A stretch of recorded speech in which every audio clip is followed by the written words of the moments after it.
If you want to create a second YouTube channel on the same YouTube account means minimize this and open any browser. For now I'm open Safari and click Google. Now just type youtube.com.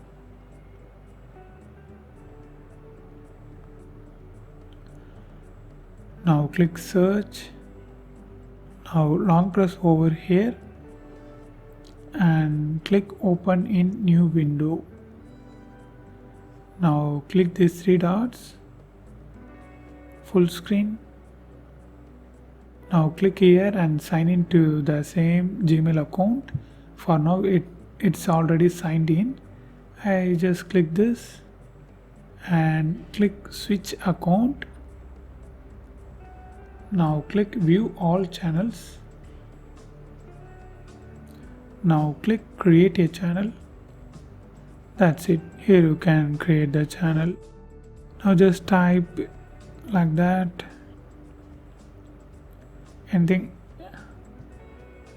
Click create channel.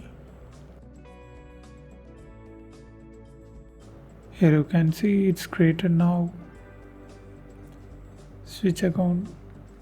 Here you can see the same Gmail ID and two different YouTube channels. And this is how you need to do. And if you want to know more videos about iPad, watch these videos.